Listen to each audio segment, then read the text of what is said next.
So today we're talking about the discussion of differentiation through technology. The first question says, how does the effective teacher balance the demand of a standards-based curriculum catered to the individual needs of a student? Personally, for me, I think an effective teacher, Roblyer Hughes say that they really one of the big things is finding a balance between what they call the problems of practice, which is another thing that is mentioned in other places as well. That's when they mentioned it in the book in their 2019 book. A lot of things they talk about is just finding a middle ground between the pedagogy, the curriculum and content, and the learning theories that become the educational processes within the classroom.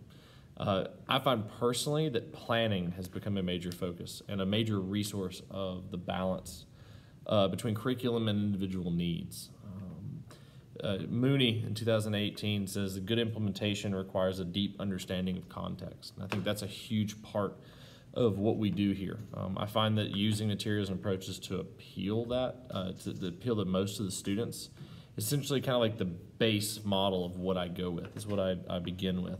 And then I begin to modify that base model for individual students. The key, however, is, just like Mooney argues, is that you must deeply understand what you're trying to teach. This comes with experience, this comes with time, and it also comes with learning your students, for lack of a better phrase.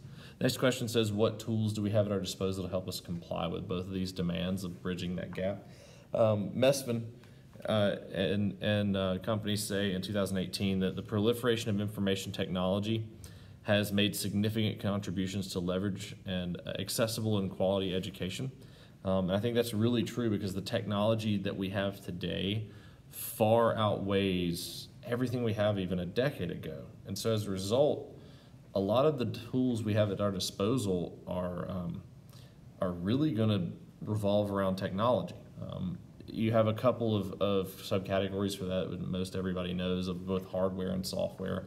Hardware, everything from tablets and devices and computers. We have, in the school I teach in, we have a proliferation of all three. Software-wise, the options are straight up endless and countless. They're very abundant.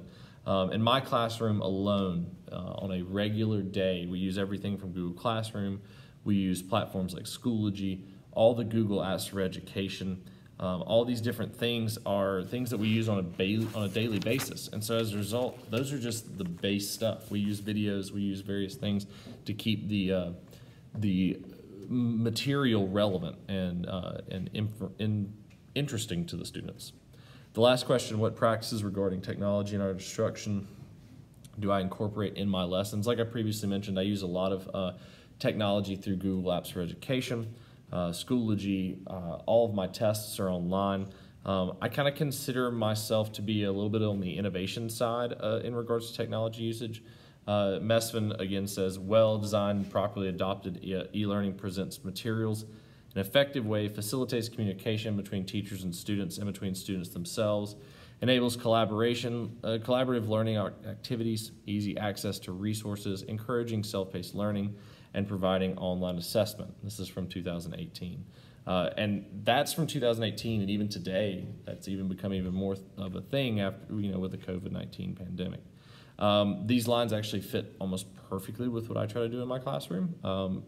Technology has actually made me a better teacher, a much better communicator, and a much better collaborator with my colleagues. Everything from being able to share documentation to communicating with parents through email or various other things. It's just become a very nice way of doing things. At my current school, we have a lot of technology at our disposal.